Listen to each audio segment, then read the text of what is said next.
Alright, everybody, we are ready and back for the DLC of Derek to play the siblings one. It's been a little bit since I've recorded some videos, so Lego. Get into siblings. Alright, let's see what this is about. You stretch your arms high as you stepped into the spot on your wooden floor where the last rays of sunshine landed. The remaining warmth of the day was still enough to tickle your skin. You felt pleasantly full from dinner, and the only thing that was left on your plate was waiting for a knock. Derek closed your door as he came in behind you. You got to spend the afternoon together, and you knew his mom would arrive to pick him up any minute. Thanks for having me over, Nori. You don't have to thank me for that. And why am I not surprised you try to take dishwashing duty away from Elizabeth? Derek pressed his palms together, flipping each hand over and under in the loop. It could almost be viewed as a mock washing gesture, but he was probably being awkward. I just thought it'd be fair I didn't help with the cooking. What do we want to say? Do you want to say, you're so sweet, so funny, you're too much, you're welcome to do my dishes, Derek? You shook your head in amusement, you sighed. We're gonna say you're so sweet. Oh, thanks. Oh, Derek, Mr. Manners. But before you could settle in enough to even take a seat, a pounding set of thuds cracked the laid-back mood. Derek scrunched his limbs totally inward from the shock. He'd been keeping an ear out for the exact sound, but it was exactly unnecessary. Tourists halfway across the town wouldn't miss the blare. The racket was followed by the door Derek had so carefully closed moments ago, roughly swinging open. This heifer. Obviously, the person on the other side wasn't Mrs. Sarez. It was your older sister. With a huff and an eye roll, she delivered a brief message as fast as she could spit out. Derek's mom is here, and our mom made me come get you about it. Okay, we're coming. Why did you knock if you weren't going to give us a chance to answer? We got the message. Go do the dishes, Elizabeth. Thanks for telling us. What a great messenger gal. You stared at her wordlessly. We're gonna be a bitch because, girl, we got the message. Go do the dishes. She gave you the stank eye, but didn't waste a single extra word on you. In one motion, she curled her fingers over the edge of the door, twisted around, and yanked the door shut. The books and boxes on your desk shelf shook. Derek's teeth clattered too. He whispered through the grimace. Yeah, I know. I'm sorry for that. She's so rude. I want to trade Nicholas or George for her. I'll take both if you want. He groaned in frustration. Are your eardrums alright? You looked away embarrassed over your family. We're just gonna groan because Derek's pulled in a sympathetic frown. She gets extra grouchy sometimes. Right now, for example, Derek's shoulders slowly eased down into their resting position, but his expression was pinched. He began to whisper while glancing the way your sister went. His voice was hushed, secretive, almost afraid Elizabeth might slap the door open again and find out he was talking about her. You think it's about the dishes, or I don't know. You could only give a half-hearted answer. You struggled to understand why Elizabeth acted the way she did a lot of the time. But your mom is waiting. We gotta go so you can get home. Right, Nori? Derek's mouth opened and closed without saying anything else. He lifted a hand to try to gesture, but dropped that without it going anywhere. It made you raise your eyebrow. Yeah? His bright green eyes squinted hard into a narrow slit. You could still see the spot. What? Hold up. But you could still see the way they darted around. His gaze was trained on the ground, scanning across the floorboards, though everything that really mattered was probably inside his actual head. I was wondering. He paused again. Derek's hands balled into a tight fist. He let out a breath and finally asked the question. Are you busy tomorrow? You blinked. That was all? No. The simple answer still made Derek flinch. It might not be all. Really? Yeah, really, that's what I said. Then he spread his fingers and arms out in a not quite sure shrug. Would you want to come over to my house for the day? The tone of the voice and pose he took was casual in the scripted way.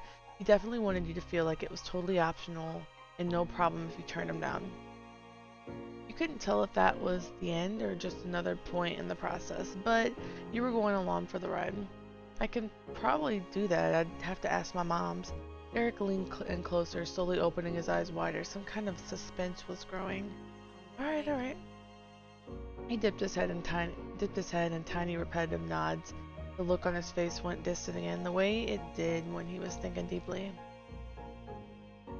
Then he flung his hands up to complete the shrug and spoke the question he'd still been stalling on.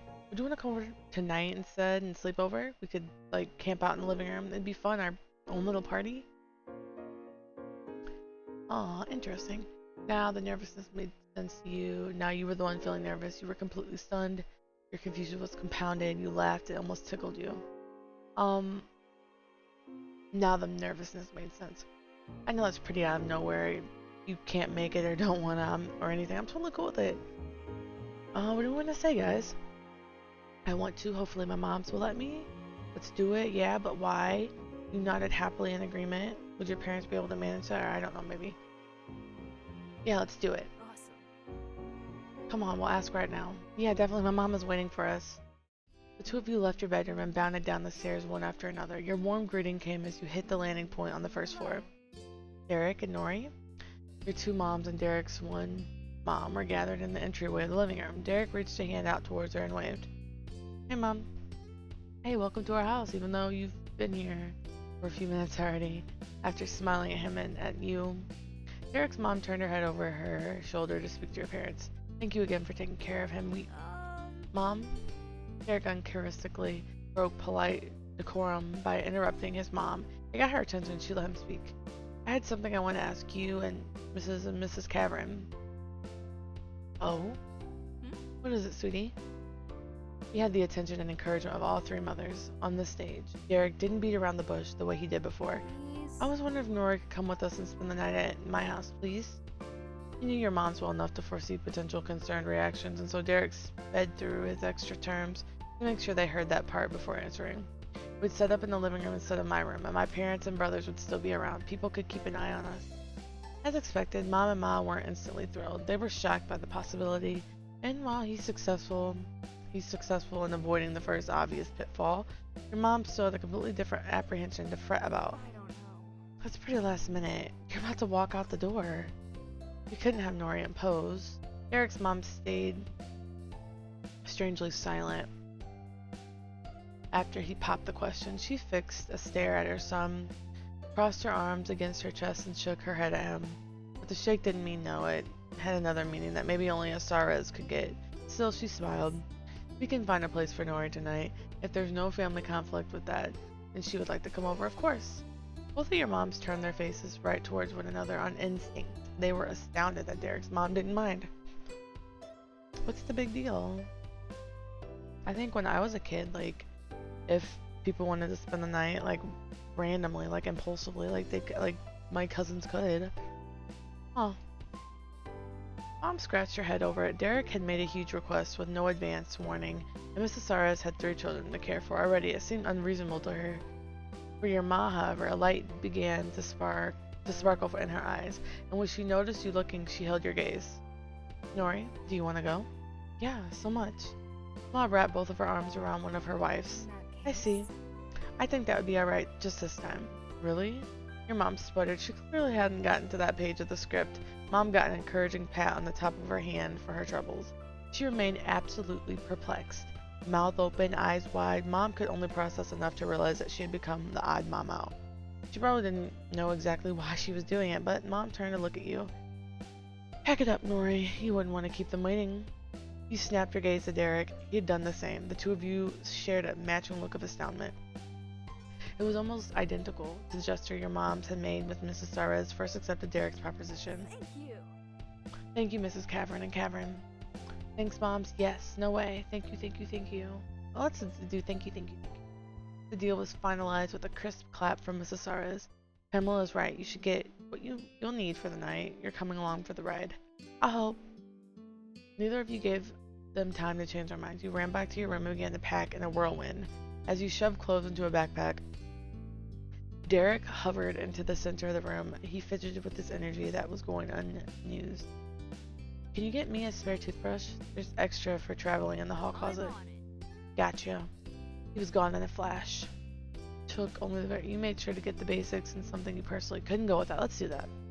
A gaming console, pencils, paper, your favorite stuffed animal, a book, MP3 player, camera, ball, bag of makeup. Well, it's definitely not gonna be makeup. I didn't. My God, when I was a kid, I didn't fuck with makeup. Um, let's take our favorite stuffed animal. You made a note in your head to ask your mom to tell Cove where you'd be, since there wasn't time to explain it in person. But then you remembered a conversation you had with him that morning. He had plans the next day and wouldn't be around for a lot of it anyway. Derek's invite had come at a convenient time.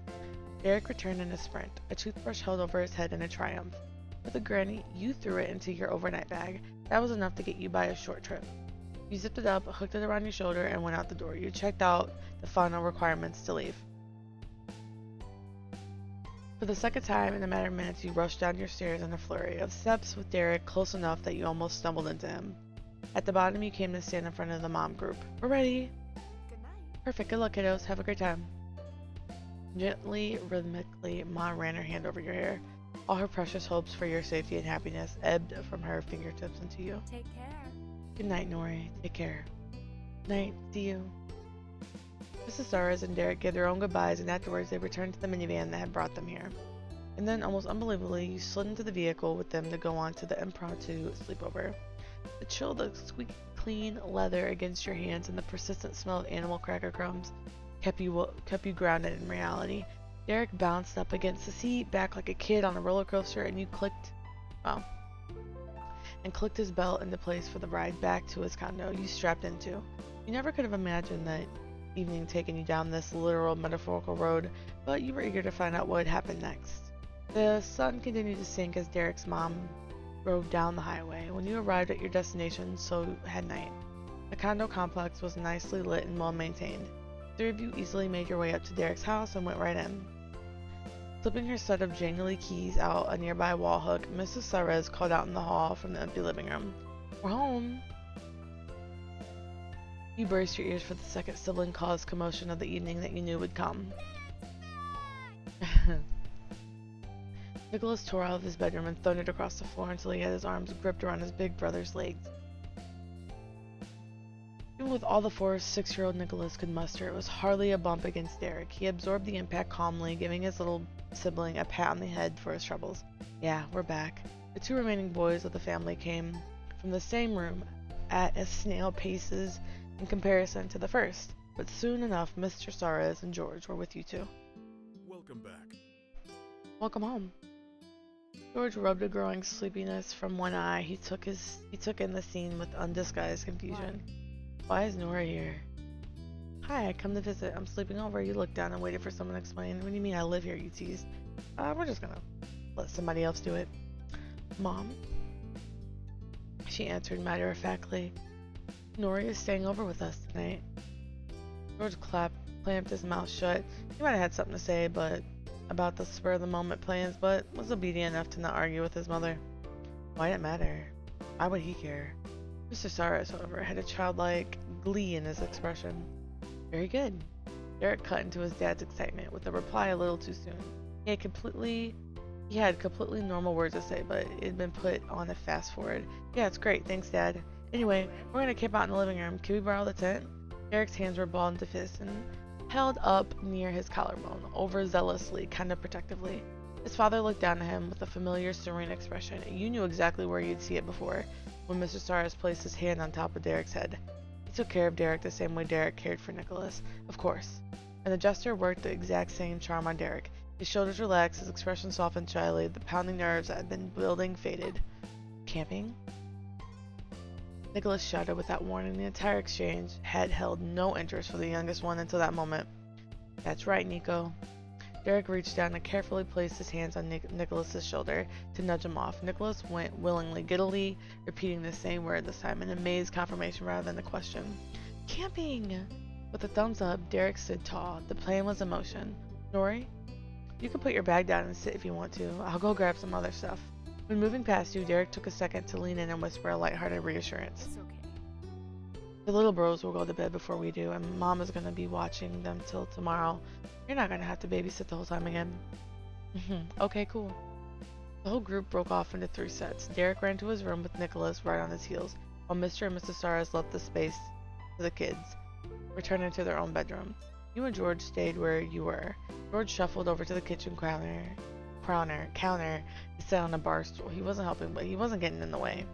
George was more sensitive than he let on, and you made sure to smile reassuringly over at him so he knew he was wanted there. His lips quirked up just a little in response. Then you took your own seat on the couch and got to unpacking. The first thing you pulled out of the bag was your stuffed animal. You placed it on the coffee table for safekeeping. You kept busy sorting through it all until Derek returned with the goods. 2 pillows were under each of his arms. He had a few brightly patterned blankets draped over his shoulders, and the rope loop of a big nylon pack was hooked around one wrist. Nicholas supported the effort by carrying one long pillow. He clutched it tight to his chest as best he could, considering the pillow was about as long as his whole torso. Derek piled up the supplies on the opposite side of the couch from where you were. Nicholas opened his arms wide to let his pillow drop to the floor in a sort of puff. It made Derek chuckle proudly. Okay, I'm going to put together the tent, Nicholas. George, do you want to help? I'll help. I'm gonna put together the tent. Oh. Nicholas bounced around Derek in absolute eagerness. In the distance, George pushed away from the counter. Yeah. His expression was flat and wide-eyed, but there was a hopeful rise in his voice as he got up from the bar stool. I'm here too, remember? I'm helping. Let's do it. Declaration made you, Derek, Nicholas, and George get to work making heads and tails of the tent. Derek yanked open the cinched, I don't know how to say that word. The cinched end top of the pack while he walked to the furthest spot. Wow, guys, it's already 10. While he walked to the furthest spot in the living room, everyone followed his lead. He pushed a semicircle basket chair up against the edge of the counter wall so the tent would go there instead. Derek dumped the contents of the bag onto the cream rug. He leaned over on one foot while kicking the other in the air to reach over and grab the instructions that fell out with the rest of the materials. He scanned over the steps briefly, but it was only a refresher. Derek was able to get it right into the process. Nicholas was assigned pole control. He kept watch on the pile, not letting any roll away, and would pass the tent's legs over when they were needed. Stretching the fabric out took the rest of you. You, George, and Derek each grabbed a side and tugged. Derek had to squeeze himself against the tall, potted plant in the corner. He snickered at the way the leaves curled around his face. Despite that, you got the tent laid out across the ground. The first time Nicholas got to pass a pole, it slapped against the wall in the tiny space you were working in. George covered his ears and ducked. Derek snatched the end of the air before it could do more damage. The little boy promised to be more careful. He got to keep his job and took it seriously. Piece by piece, the project slowly took shape until it was finally complete. The small, light gray tent sat in its full form, nestled in the nook of the living room. Good job, team. Alright, good job, everybody. As if he yelled into a cave, an echo of his words followed after. Good job. Nicholas threw his hands in the air with joy. George simply smiled, satisfied. Thank you for your help, everyone. It's beauty. You applaud success. I'm impressed we didn't break it. Good job. We're gonna say it's a beauty. Derek stuck his fist to his hips and gave the team an encouraging grin. Now we can actually do the indoor camping part of the living room camp out. Derek strolled up to the cabinet in the counter in the corner. He pulled open the translucent doors to fiddle around with something inside. A poppy tune blared out. He turned on a CD player. Nicholas leapt onto the couch and swung his arms in the air to dance. George swayed his shoulders to the bubblegum notes. Their big brother wasn't done yet. He made a beeline for the kitchen cupboard. This time, the mood setter Derek retrieved was a pillow-sized bag of puffy marshmallows. Catch! That was the only warning before he sent the marshmallows sailing across the room in a perfect arc. George managed to snatch it in the air without a problem. The top of the bag was twisted around and sealed with a blue clip. The open side was stretched from the process of twisting and untwisting repeatedly. It had been well appreciated so far.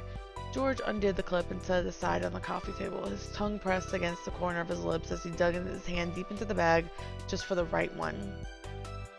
Nicholas tilted over the cushion and into the bag to fill his tiny fist with 2 marshmallows. He crushed them together between his fingers, a fluffy confection, squeezing them through the cracks. It really was a party. Derek put his hand on the cup handle and shouted to you over the music. You like marshmallows? They're not bad. Yeah, you plucked one out the bag and ate it. As your answer, no, but thank you. Ew, you shook your head apologetically as your... Let's take one out of the bag and eat it. The cupboard door swung closed and nothing was there to obstruct your view of the bright grin on his face anymore. He finally joined the rest at the base camp, which was a couch at that moment. George, give me one of those too. Without even one warning, George simply flicked a marshmallow at his brother, and the same as before, Derek grabbed it in midair. He bit one piece off the top edge, chewing thoughtfully. There's no TV while camping, so having a sleepover movie wouldn't make sense. With a swallow of a marshmallow and a snap of his fingers, Derek empathetically declared a grand idea. We'll play an ad-lib game. I'll make up a story and the three of you can fill in some blanks to make it complete. George rolled a shoulder passively. He had finished his first treat and was poking around for another perfect selection. Okay. Nicholas smiled, a big white smile, but it wasn't just pearly teeth. His entire mouth was full of marshmallow mush. He took the reaction as a yes. The little ones were on board. Yeah, this is gonna be good. Alright, let me think. Okay, we need a noun, a thing you can drive or ride on, a shape, a color, a food, and a drink. Nicholas gulped painfully, forcing down way too much marshmallow goop all at once. He wouldn't let anyone beat him to the punch. A truck, a truck. Nicholas's eyes were wide. He was practically vibrating from the sugar high mixed with the chance to add a truck to the story. Derek rubbed his back complacently. That's the ride. George? The middle child plucked at a frayed plastic edge of the marshmallow bag. It might have taken him longer to come up with something than the youngest, but he did contribute an idea. Blue. Cool, we got a color. Nori.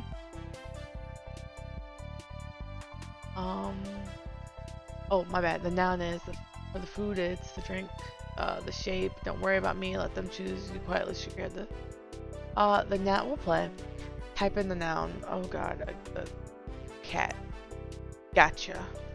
He shifted his focus back to the boys. Derek's expression and the entire way he carried himself different when speaking to them. It reminded you of a teacher interacting with the students. George, Nicholas, give me some more words. Orange. Nicholas, I picked the color. His words were both a low mumble and a higher pitched whine that was paired with crinkling noises coming from the marshmallow bag. George had started twisting in his hands. Derek swooped up to diffuse the situation. He put his arms between the two brothers, physically keeping them separated. Don't worry, that's not the color, it's the food. George huffed. Nicholas grinned, single-mindedly at his big brother, oblivious to the trouble he almost caused. That's another thing done. We need something else now. Hexagon. Oh, good one. That's a shape. Derek continued to warmingly watch over his little siblings, but the words he spoke were for you. Nori, you're giving us our last one, a drink. Yeah, the drink should be apple juice. His expression somehow softened even more. Awesome. Derek pulled his chest back and folded his arms. He smirked, brows angled, and his eyes squinted. I now tell you the story of Baby Castle. Nicholas stamped his feet rapidly into the couch. He was absolutely squealing from the premise alone. Baby Castle? Yeah, that's right. In a big open field there was the stone fortress. That was Baby Castle. Everyone who lived there was a little baby, but they didn't need any adults. Their greatest treasure was a giant golden cat at the center of the courtyard. They were always vigilant to protect it from greedy hands of grown-ups. George snorted, his mouth and cheeks began to pull upward. Then one day, someone came to the gates of the castle on their truck. It was a man, not a baby or even a kid. He had a hexagon-shaped head and a fancy top hat. He was knocking on the door, demanding to be let in. They were just babies, and they needed supervision. It was a blue alert, and the guards were rushing to their stations. The first line of defense was the orange catapult. It was loaded up and then fired. Bullseye. The orange knocked the top hat off his head, but the hexagon-faced man wasn't deterred. He used his giant grown-up legs to climb over the wall. There was a panic in the castle. He had to be after their golden cat. Derek shifted his weight from foot to foot with precision. His hands had gone up in front of him with the palms facing forward. He looked like the goalie of a soccer game. But the babies weren't beaten yet. The squirt gun lined up, and as soon as the adult stepped foot on the other side, he was pelted with apple juice. He stumbled back, and then the gatekeepers opened up the door while he was blinded. He got pushed right out and back onto his truck. The guards gave one more shove, and the man with his truck and without his hat slid down the hill and far away. The castle was saved. The babies and their cat were still free. Hooray, the end. A matching pair of cheers filled the air. Nicholas and George were thrilled by the yarn Derek had spun for them. You applauded the grand conclusion of the tale of the baby castle too. It was a pretty dumb story, but very cute how Derek could entertain his brothers. You snickered into your hand, just as amused as George and Nicholas. It honestly impressed you how well Derek could improvise. The whole thing seemed juvenile. I would say it was impressive for our age, of us being children, as well. He was a guy of many talents. The living room campsite blowout kept rolling from there. Derek turned the music up louder, making sure to skip any track that didn't fit the mood. George and Nicholas swung across the floor to dance. They threw marshmallows in the air and tried catching them with their mouth, and then that got old. They tried to see who could fit the most in their mouth at one time. Derek grooved to the beat, tapped his toes around as he collected the treats they missed, picked up the pillows they knocked to the floor, and patted backs when their stuffed faces made them cough. But he wasn't only Mr. Responsible. Derek took his own shot at the marshmallow mouthful competition and blew his little brother out of the water. You danced along with the boys. You were a new challenger in the marshmallow game. You threw your own marshmallows in the air. You took a turn telling your own ad-lib story. Let's take a turn. It was a heart-wrenching tale of love, loss, revenge, and potted plants. Thanks to George's suggestion, there wasn't a dry eye in the house when the end your hero wilted and every leaf fell. As the night continued, Derek moved on from the party hotspot to chill out inside the tent. He was on his side, propped up with his elbow. It took a few minutes for Nicholas to notice his brother's disappearance from his sight lines. He knew the moment it happened he had been bounding from cushion to cushion on the couch, but came to a firm stop, sticking his feet deep into place. A helpless pout flickered on Nicholas's face. Before it almost instantly curved into a sly grin, Nicholas knew where he could find his favorite person. He leapt from the arm of the couch to land at the entrance of the tent. From there he sprung forward like a shot straight into Derek, shoving him over onto his back with an oof. Derek didn't get up. He flopped his arms out and laid motionless. 3, 2, 1. Derek was down for the count. Nicholas was the winner.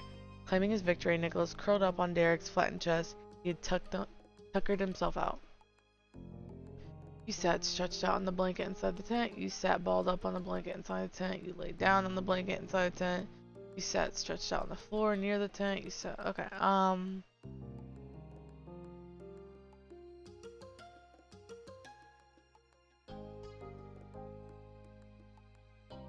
we're gonna be balled up on the blanket inside the tent.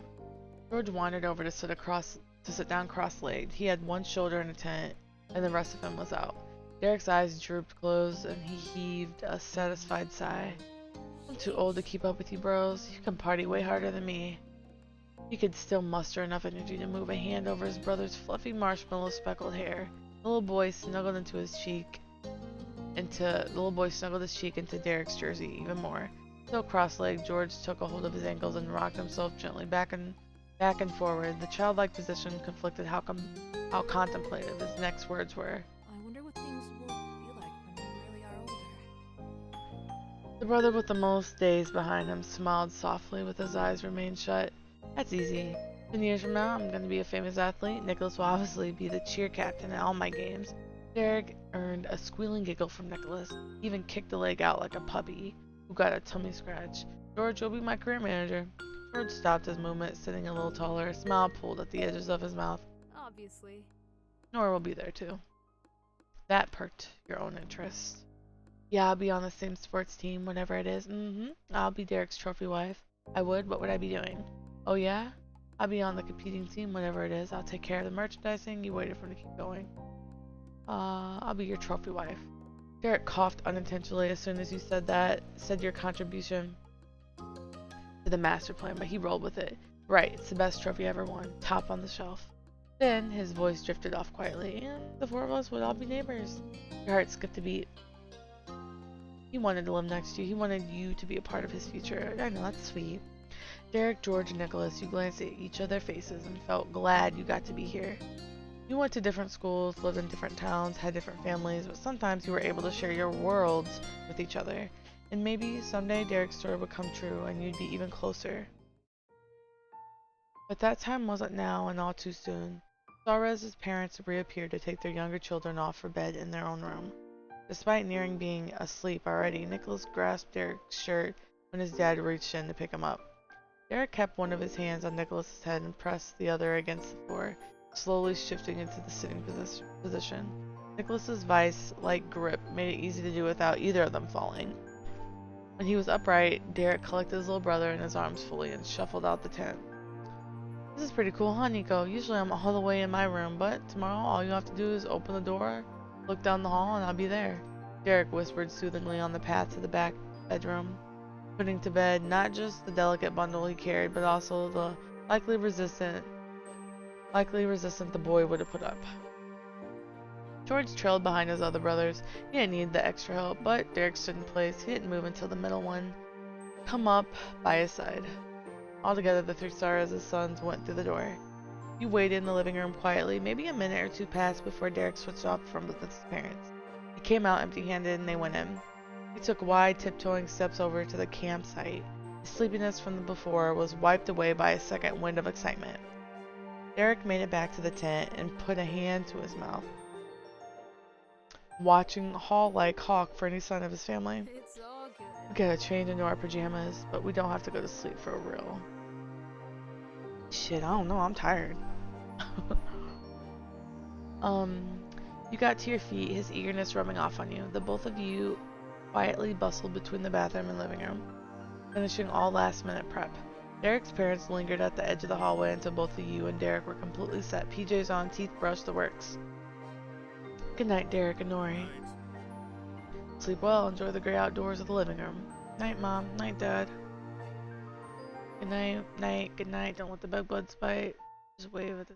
We're gonna say good night. Mr. Saras hit the light. The condo blinked into darkness. There were footsteps, silence, and the click of the door opening and shutting. His parents had returned to their own bedroom, but this time to turn in for the rest of the night.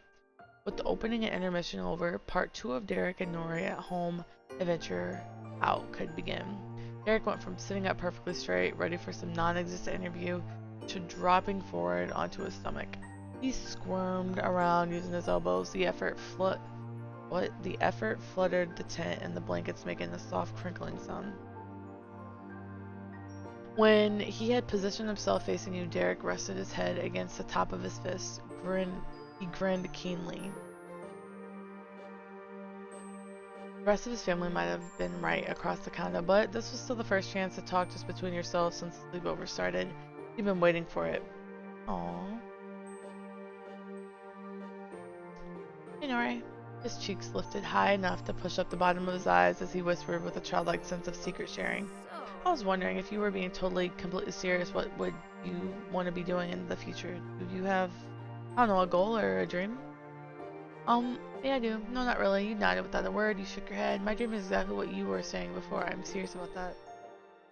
I'm gonna say no, not really. No worries. You got plenty of time, and stuff is still fun, even if you don't have some big dream that you think will be even more amazing anyway. You both relaxed more deeply into a soft bedding around you. Derek's encouragement was reassuring. Derek contemplatively rolled over on his back. The arm that had held his chin up was now tucked under his head. Sorry guys, for the support there instead. His eyes never broke away from hers, despite flipping upside down. He could move as freely as he wanted, and he was taking full advantage of that. When his siblings were around, he had to work his 8 limbs and 2 heads thanks to Nicholas and literal attachment to him. And that got your train of thought fully on track as siblings. You opened your mouth and said, I wish I had a little sibling. I am so glad I'm the youngest in my family. I wonder what it'd be like to be the only child. I wish my older sibling was as nice as you were. I wish I had a second big sibling. Siblings are complicated. I wish my older sibling was as nice as you were. Derek made a valiant attempt to nod along with his lopsided position. Elizabeth isn't a super helpful role model. Sorry if that's mean. It's true. He covered his mouth with his free hand to keep his snickers from getting too loud. You ever wish you had a big sibling? How does it feel to be the oldest? Would you want more or fewer siblings? Quietly. I'm gonna ask him, how does it feel to be the oldest? Busy, I guess. Derek chuckled. It's kind of like a part-time job. I've gotta look out for him. Parents aren't always making me do that, but I feel like I gotta do it. I mean, that makes sense. Sorry. Don't be, it's all good. The air in the near complete darkness had felt warm and comfortable, but the atmosphere began to change. It was too subtle to say exactly why, but enough for you to notice. Nori? Derek reversed his position again. Getting on his stomach, his arms were crossed over the floor in front of him, and he rested his cheeks down against them. Derek's eyes were on the ground too. Would it be weird to ask if you're having fun? He looked at him incredulously. Why are you asking? Are you having fun? I'm having fun. I feel like you've already made it weird. No, it wouldn't be weird. I'm having fun. Yeah, that's great. He clicked his heels together in a rhythm. Soft taps and rustling of the blanket. 1, then 2, then 3, 4, in quick sessions, and it repeated again. Derek mumbled in his forearm. I was just really hoping this would be a nice time. The pensive look on his face, the tension in his tone, and your heart pounded harder. Everything felt very serious. It's nothing. The squeezing pain in your chest eased, though somehow it was more of a disappointed than a relief. But Derek sprung up on his palms, bringing his head up to your level, beaming directly at you. Have you watched anything cool recently? George and I have been showing Nicholas a lot of great stuff he couldn't see before, because he was too little when they came out. He kicked the ball in a new direction, and too high of a defense for you to maneuver it back, but that was alright. You could talk to Derek about anything. You and Derek continued to bounce from topic to topic. You quietly spoke your thoughts out into the air while hidden away from the rest of the world into your camp. It went on through the night until, before you realized it, your eyes were opening to the morning sunlight. But there was no peace in Derek's household. Morning. After giving his war cry, Nicholas barreled from his room and catapulted himself into the tent. Derek wrestled with Nicholas on the blanket in a tickle fight. It was a memorable way to begin the day. For breakfast, there was a cupboard full of different cereals and instant oatmeal packets to choose from, plus fruits, berries, nuts to top it off with if you wanted.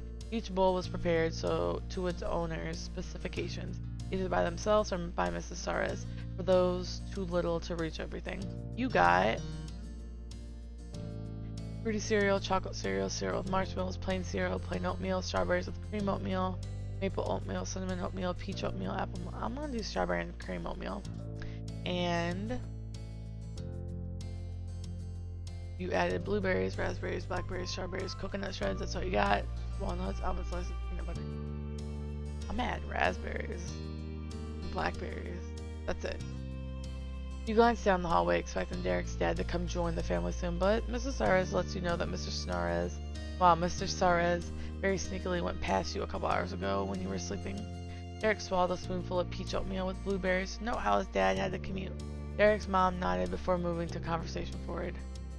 I'll take you home in the evening. The younger ones can stay with Mr. Suarez then. We'll have a peaceful ride. Your moms know we'll be a little late. We worked it out yesterday while you were packing.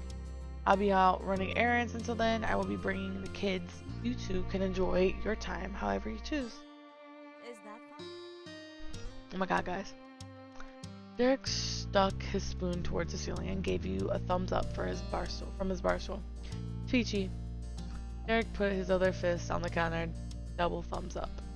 Soon, you learned another new thing about Derek's family. His dad commuted very early, and all hands were tasked with cleaning up, whether they were guests or not. The 5 of you made quick work of breakfast. Then Mrs. Suarez, with some more assistance from Derek, corralled George and Nicholas into the minivan to act as helpers during her daily task. George could properly fulfill that role, while Nicholas was more of an honorary helper who still needed more support than he gave. The title was still exciting enough for him to release Derek for 1 minute so he could be strapped into the car seat for the drive. From one job to another, you and Derek were left alone to put the living room back into its proper order. First, your belongings were collected and put aside to make sure nothing got mixed in with other supplies. The blankets were stuffed back into Derek's room in the spare closet, and any loose marshmallows that were discovered to have escaping being devoured and ended up on the floor were thrown into the trash. Your campsite became a hollow shell of what it once was. In the end, so quickly, but a short adventure in the great outdoors and the Suarez's living room was better than none. It was still a minor miracle that you got to come. You didn't forget that. Lastly, the two of you worked as a team to break down the tent itself. You slipped out each of the poles, retracted them to their smaller size, and began to get them packed away into the sturdy bag they came from the night before. While folding up one of the legs, Derek lightheartedly chatted with you. Oh man. I'm so excited. The whole day. We can do anything before you gotta go. Walk to the park, watch a movie, get food somewhere. If you were being entirely honest with yourself, the things he was suggesting and the way he said it almost made you think it was a date. Derek certainly didn't claim it was. He hummed along with the bounce in his pose. He was having plenty of fun doing just regular chores with you. The good mood was infectious. It's great. I was just thinking about how I was surprised my mom's let me come today. Out of nowhere, Derek twitched like he was hit by a bolt. His hand flipped over protectively and the pole fumbled out of his grasp. In a clatter against the wooden floor, the sharp sounds made Derek wince. He gave a meek apology, while the leg rolled back against his sneaker just as pitifully. Sorry. Derek bent his knees and gripped at his shirt's edge on the way down before he reached out to pick up what he had dropped. What were you saying?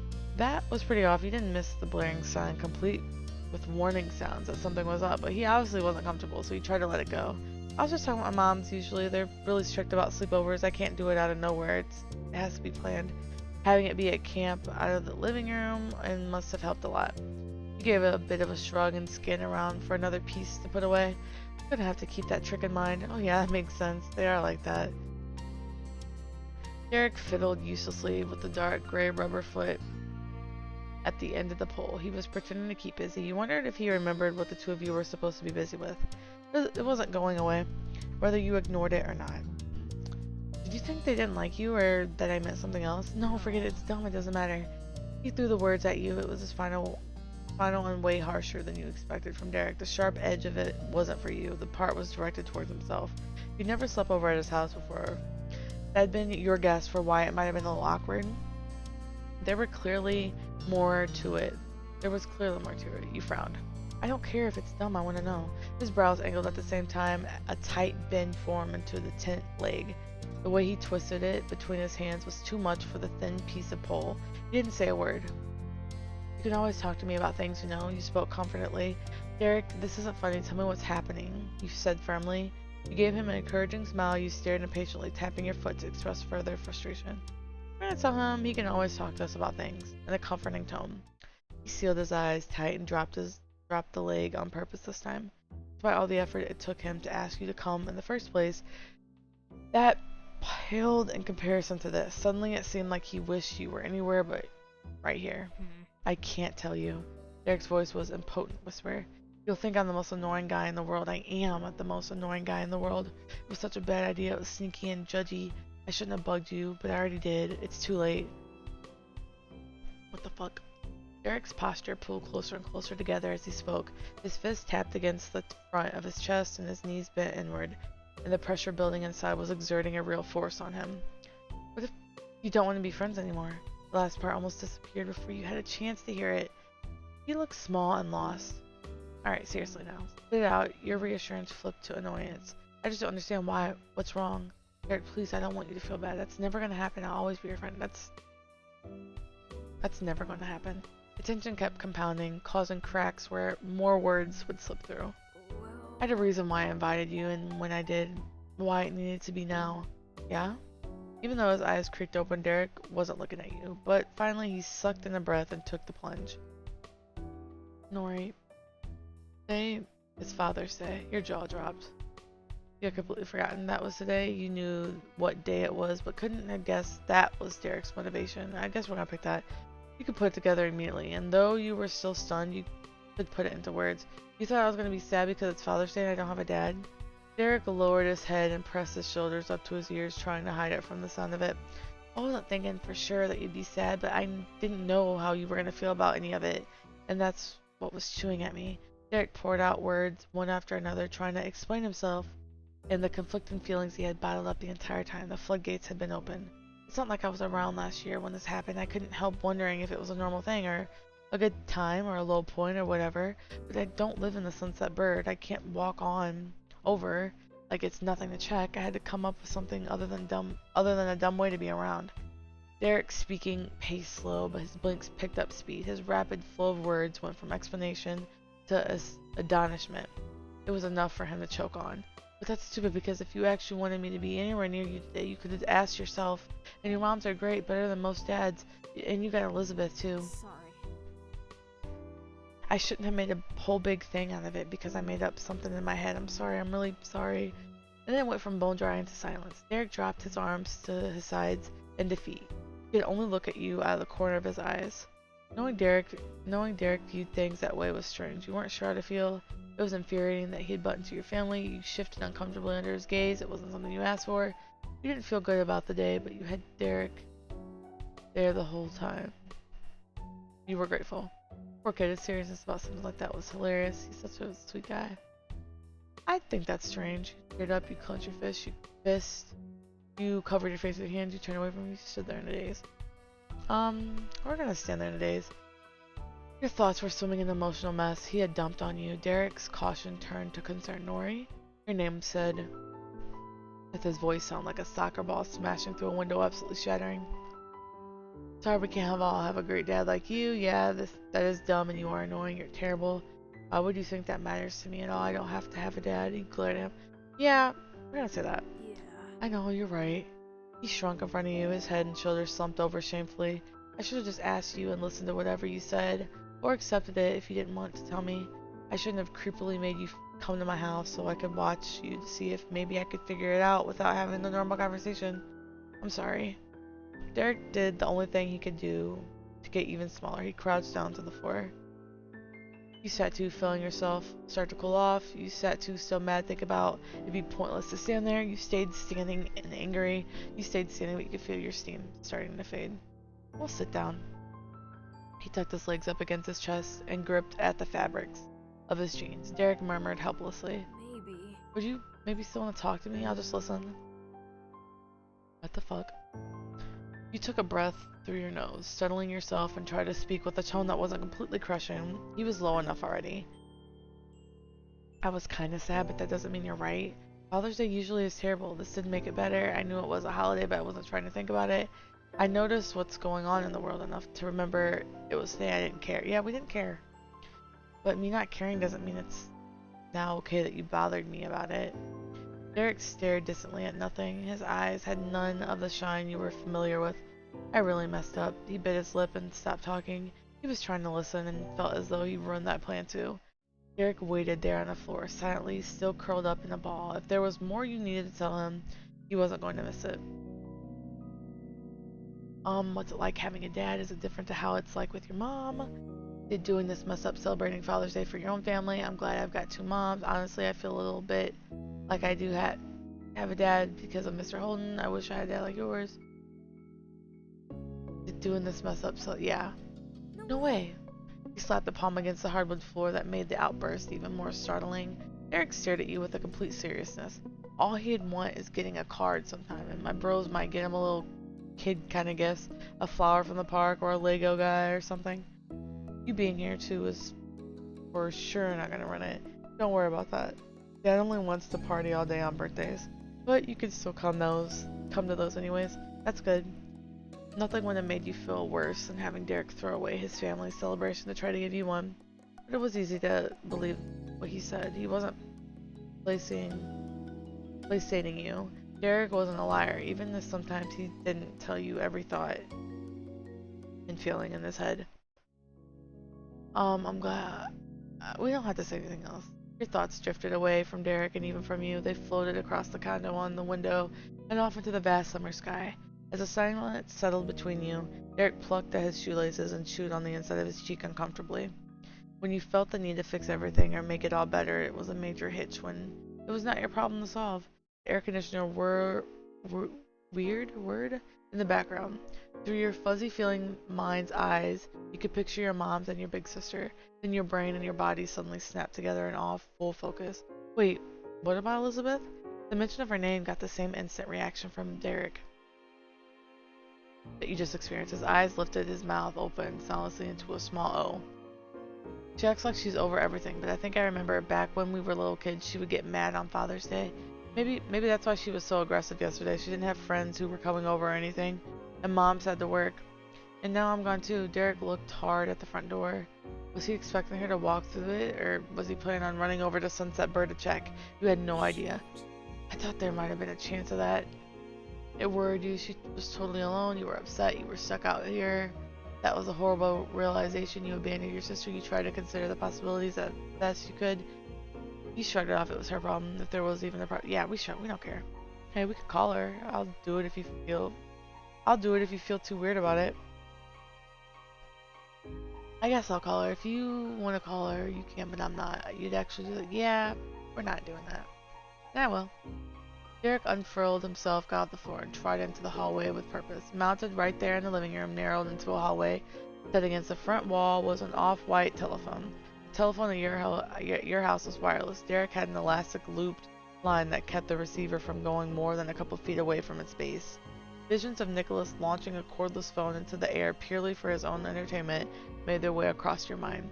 The option the Sarezes went with was the most practical for their family. Your siblings, however, would throw a fit if she couldn't chat with her gal pals in private. Elizabeth, you wondered what she'd be thinking right now. I don't really care. She's grumpy. Like, I don't care why she's always grumpy.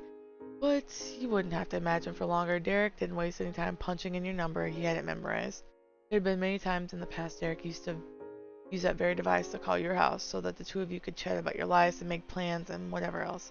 You ended up on the other side of things for once. Got to watch him go through each of those motions he used to connect with the cavern home. He stood with his back perfectly straight and pressed the phone to his ear as he waited for the solitary person miles away from here, where he was, who would answer the other end. Awkward seconds ticked by one at a time. You could vaguely hear the ringing coming from the receiver bouncing off the hall wall. Then a wide, eager smile pulled all the way across Derek's face. She had picked up the phone. Hey Elizabeth, it's Derek Sarez. Nori is here at my house. As chipper and polite as Derek tried to be, there is an obvious strain in his voice. He tucked a finger through one of the rubber-coated loops and twisted the stretchy phone line over and under until it wrapped all the way from his wrist up to the tip of his hand. Did he do that when he talked to you? What's up? I was wondering how things were over there. He silently attempted to fill in the other half of the conversation based on how he was reacting and what you knew about your sister. She definitely asked what on earth he was calling her for. No. It immediately got harder to grasp the context. Elizabeth probably lobed another question, but it could have been anything from is Nori dead or did you have a nice sleepover? Wink wink. Derek's wide, panicked eyes gave you the impression it wasn't going well, whatever it was. The words on the tip of his tongue were swallowed like a bitter pill. He grimaced at the wall in front of his face and did nothing else. Derek, what happened? Derek sighed deeply and clicked the receiver into the base with a limp wrist nudge. He directed an impressively unimpressed stare at the phone. Unfortunately for him, Derek couldn't stand that look over a phone line even if he hadn't been dropped. When Derek turned to face you directly, he fought against his deflated appearance with a falsely casual shrug. She hung up. Typical, she was mad the person who called her was my friend, huh? Didn't help, but she sounded pretty bothered before I even said anything. Basically, she told me that unless the police, firefighters, and an ambulance or your mom's needed her, then I should tell you to talk to her when you were at I home, don't know. and that she didn't want to tell me anything. Oh, a crease began to form in your forehead. Oh no, not a crease, not wrinkles. Your sister wasn't happy, and you couldn't shake the horrible feeling that it wasn't just her usual bad attitude. The hall felt cramped, and you were suddenly uncomfortable being surrounded by these walls. Derek watched you helplessly, his fingers tensed, clenching and splaying again. A moment passed, then he let out a heavy breath. He wasn't powerless anymore. I have a plan. Another plan? Derek sprinted through the living room area in his bedroom. The clatter of drawers opened and papers flying came through his open door. You slowly stepped to the edge of the hallway to try to glimpse what was happening on the other side of the condo. He soon came bounding out again, he clearly successful at something. Derek tossed a stack of colorful folded pamphlets across the surface of the coffee table. You jogged over to meet him there. You couldn't tell what they were for from a distance. Let's go to Sunset Bird. There are buses. These are the bus schedules and stuff. I've only got to look at what times are, and we can leave. How did you think of that so fast? That's amazing. Why do you have these? What? You were stunned into silence. He chuckled mischievously. You know what I say? It's good to be prepared. And I did wonder about this kind of thing before. I can't drive, but what if there was an accident or other emergency or whatever and I needed to be someplace right away? I already knew a lot of public transportation stuff because of that. Derek began to shuffle through the papers around. He flashed you a bright grin. But I didn't think I'd be pulling this out so that I could go see Elizabeth out of all people. Derek laughed lightheartedly over the joke. The words didn't feel very breezy to you. That was because he was honest. It wasn't about your sister. He had spent time studying ways to go to Sunset Bird for his friends, for Cove, and for you. With you and him living away from each other and not going to the same school, sometimes it seemed like maybe you stopped being a piece of his life once you left your own town. This proved you definitely didn't disappear for Derek. He cared about you even when you weren't around. You could count on him even more than you already had known. While you were stuck inside your own head, Derek had his nose in the brochures. He pressed his palms on the table fervently, scanned the timetables, and rambled more about his scheme. There isn't a direct line to Sunset Bird. It's kind of a small place. We can take a bus to a real station and get on a smaller shuttle. The tourist. Derek's hands lifted from and then hit the smooth surface under him, making a solid smack noise. He was done searching. His gaze flicked up to your face. Is that okay? Yeah, are we seriously gonna do this? Thanks, Derek. That's good enough. You bawled your hand. Are we seriously gonna do this? I know. I'm as serious as you are. His absolute conviction was enough to convince you. You nodded. We can leave a note for my mom about what happened. Don't worry. Derek packed up the pamphlets, sticking them in the crook of his arm. He twisted his head behind him, but whispered covertly over his shoulder. If it makes you feel better, we might be able to get back before she even knows. We should tell her. Let's just go. What do you want to do, Derek? They're your parents. Let's just go. I got you. Gotcha. One sec. Derek dashed to the back room with all the bus schedules in his arms. He shoved them back into something, then ran to rejoin you at the front of the condo with the bag swung over his shoulder. Let's go. Right. You scooped up your own backpack, and the two of you locked the now empty apartment behind you. At a brisk pace, Derek led the way out of the condo complex and down the city sidewalk. You had to weave through the crowds of people making their own way across town. Most of them were much older and taller than you. Between the mass of strangers and the immense skyscrapers bearing down on you from all sides, you felt like a very small part of a far bigger world. Derek offered his hand to you. You held Derek's arm. You took Derek's hand. We took Derek's hand. He wrapped his fingers around yours and held tight. That gave you the reassurance you hoped it would. You were in this together. You pushed forward until you reached the nearest bus stop. A group had already gathered in the same spot for the same purpose. Derek didn't fight to reach the front of the pack. He just kept the fringes. He waited for anywhere from 5 minutes to 50 minutes. It was pretty impossible to track time accurately when you felt every single sluggish second hit you like a brick. No matter how long it actually was, it was enough time to think. Part of you had felt as though you couldn't possibly seriously get on the bus and go back to Sunset Bird without any of your parents. That just wouldn't happen. That's probably why you went along with Derek's impulse as quickly as the idea struck him, but reality hit you like a bus when the actual bus turned a corner and came your way. You gave Derek's hand a squeeze. He responded by tugging you in a little bit closer to him. The massive vehicle hit its brakes and slowed to a halt. The doors opened to let out those who had arrived at the destination and accept new riders. The crowd jostled together and filtered through, and from the door, you and Derek went in at the tail end of the group. You had enough change in your pocket to pay for the fare. Derek flashed a bus pass for his entry. The city bus was overflowing with people as the streets were. You had to shuffle while turned to your side to get through the aisle without knocking into the arms or legs of other passengers. There was barely enough space to breathe. Humid summer days had never been more miserable. You couldn't even find seats that were side by side. Instead, you had to settle for 2 seats that were across the way and 1 row diagonal from each other. That meant you had to let go of Derek, which was the worst of it all. The automatic door creakily swung closed. You rocked at the wheels, began to turn. You were scared, despite what was going on. It's exciting to be here. You began to feel nauseous for everything. You wanted to move faster. We're going to... it's going to be exciting. You twisted around in your seat to try to look out the window. It was a brand new experience for you. Derek didn't attempt to start a conversation. Not that he hadn't really could in the hectic space with the distance between you. He became completely focused on watching your stop. He had a destination he needed to get to, and he was going to do it no matter what. More stops passed by until eventually Derek leaned his chest over open space to send a quick message. His tone was breathy, like a whisper, but way too loud to be whispering. This is it. He shifted upright immediately and tugged the belt. We're gonna get in trouble. Marking this as soon as a stop for the driver. Soon the bus came to a cautious halt along the edge of the curb.